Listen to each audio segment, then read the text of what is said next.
কাকে পাবো জানি না, তবে এটা কথাই বলতে পারছি না। তো প্রথম প্রশ্নটা আমি করে শুরু, আমি আসলে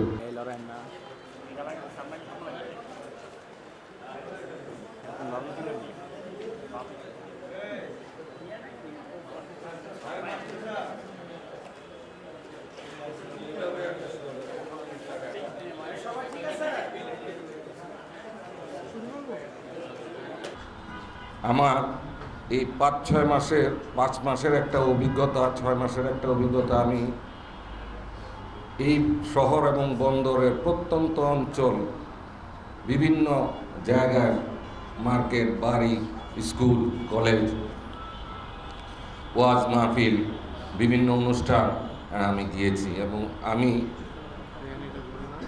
পর্যাপ্ত সাড়া পেয়েছি এবং যার পর নাই মনে হয়েছে তাদের একটা স্বপ্ন পূরণ হতে যাচ্ছে মানুষের। তাদের প্রতিও আমি কৃতজ্ঞতা জানাই। কিন্তু এখন যা বলবো আপনারা হয়তো আপনাদের অনেকেরই মন ভেঙে যাবে। আমি আসলে নির্বাচনটা করব না, আমি মনোনয়ন কিনব না। ব্যক্তিগত কারণ এবং কিছু পারিপার্শ্বিক অবস্থা আমাকে এই কঠিন সিদ্ধান্ত নিতে হলো। আমি আবারও আপনাদের এই শহর বন্দরবাসীর কাছে ক্ষমা চেয়ে নিচ্ছি, আমাকে ক্ষমা করে দিয়ে। আমি একজন সমাজকর্মী হিসাবে আজীবন আপনাদের পাশে থাকব। আমি জানি আমি কি কাজটা করছি, আমি জানি আমি কি কাজটা করতে যাচ্ছি। এর অনেক আশা আকাঙ্ক্ষা আজকে মাটি হয়ে গেল। এই সিদ্ধান্তটা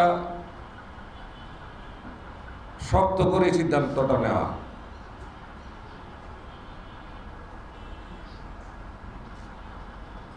আমি বুঝতে পারছি, সাধারণত আমার অভিজ্ঞতা এ যাবৎকালে আমি যতগুলি অনুষ্ঠান করেছি, যতগুলি সাংবাদিক সম্মেলন করেছি, যাই করেছি, এই সাংবাদিক সম্মেলনটা ভিন্ন।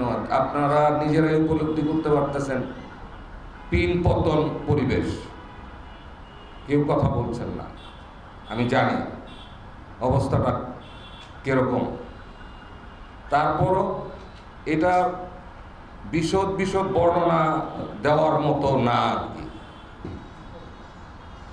কিভাবে যে না করব, কিভাবে না করব, মানে এই কয়েকটা দিন আমি নিজেকে তৈরি করার খুব চেষ্টা করছি। জানি না আমি কতটুকু ভাবে বলতে পারলাম। তবে যারাই এই 5-এ নমিনেশন পাবেন তাদের সাথে ইনশাল্লাহ আমাদের নেতাকর্মীদের নিয়ে একসাথে কাজ করব, জাতীয়তাবাদী দলের হয়ে। কোনো ধরনের বৈরিতা থাকবে না, আমরা সবাই একযোগে কাজ করব এবং ধানের শীষকে আমরা, প্রার্থী কে হলেন বিষয় না, ধানের শীষকে পেলেন তার জন্য আমরা কাজ করব, আমাদের সর্বোচ্চ চেষ্টা থাকবে।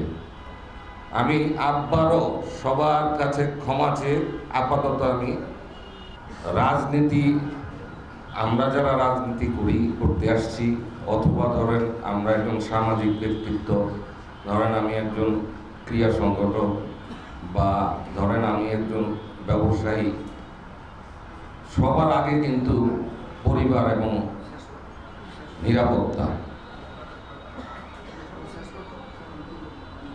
পরিবার থেকে আমি আপনাদেরকে বলেছি, পরিবার থেকে বিদায় নিয়ে আমি রাজনীতিতে এসেছি।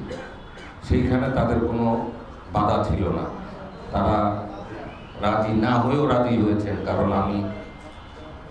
আমি ইচ্ছা প্রকাশ করেছি মানুষের জন্য কাজ করার, এবং মানুষের জন্য কাজ করার ক্ষেত্রে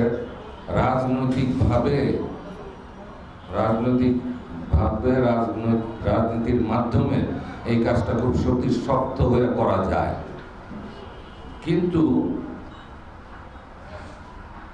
এই যে কিছুদিনের ঘটনা, সব কথা বলা যায় না, এই কিছুদিনের ঘটনা, কিছুদিনের পরিবেশে পরিবারের সদস্যরা অত্যন্ত ব্যথিত এবং তারা ভীত।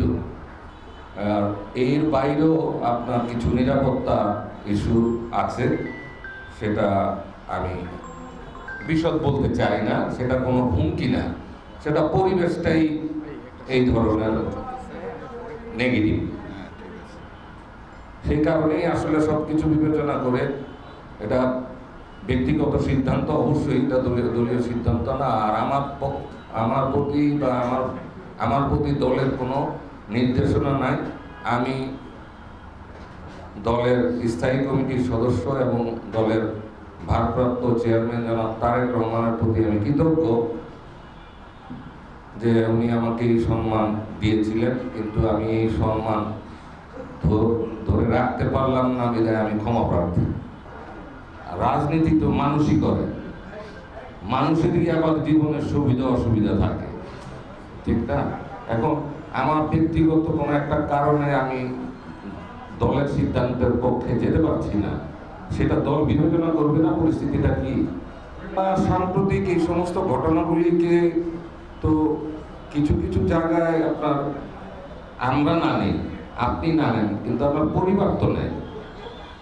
তারাও তো ওই দিনের ঘটনাটা তাদের চোখের সামনেই হয়েছে, এবং এরকম একটা ঘটনা আমি বাইরে, তারা ঘরে। আমি যখন তাকে টেলিফোন করে তাদেরকে বলি ঘর থেকে বেরোয় না, ওরা তো বেরোয় না, কিন্তু যখন বাবাকে দেখে রাত্রের 1টা বাজে ওরা বাবা ফিরে না, বাবা নারায়ণগঞ্জের ওই নির্বাচন প্রচারণায় ব্যস্ত, তাদের প্রশ্ন নিরাপত্তা আমাদের বেশি দরকার না তোমার বেশি দরকার? এটা হইতে পারে না। অবভিয়াসলি জাতীয়তাবাদী একটা অনেক বড় দল, এখান থেকে নমিনেশন পাওয়ার জন্য প্রত্যেকটা আসনে 4 জন 5 জন 7 জন 8 জন 6 জন করে মানে নমিনেশনের জন্য লড়েন। এটা আমার দুর্ভাগ্য যেটা আমি ধরে রাখতে পারলাম না। এটা আপনি এটা ঠিকই বলেছেন, এটা আমার দুর্ভাগ্য, আমি ধরে রাখতে পারলাম। আমি বুঝতে পেরেছি। আমি কিন্তু বলেছি ব্যাপারটা সিকিউরিটি কনসার্ন আমার পরিবার, ঠিক আছে? আমার এইটা পরিস্থিতি পরিবেশ প্রতিদিন চেঞ্জ হয়। দল বিশাল একটা দল, আমাদের জাতীয়তাবাদী দল। এখন আমি হয়তো পরিবারের সাথে পারছি না এই জায়গাটায়। যেই জিনিসটা আমি বলতে চাই যে যেই পরিস্থিতি দিয়ে আমরা বিভিন্ন সময় এগিয়েছি এ পর্যন্ত এগিয়েছি, সেই জায়গায় সিকিউরিটি কনসার্ন অবশ্যই ব্যাপার, কিন্তু ফ্যামিলি ম্যাটার্স, দ্যাটস নট। পরিস্থিতি এখনো আন্ডার কন্ট্রোল আছে, হয়তো দু একটা ঘটনা ঘটছে, পরিস্থিতি স্বাভাবিক হয়ে যাবে আশা করি, এবং অতি দ্রুত নির্বাচন হবে এবং ফেব্রুয়ারি 12 তারিখে নির্বাচন হবে ইনশাআল্লাহ।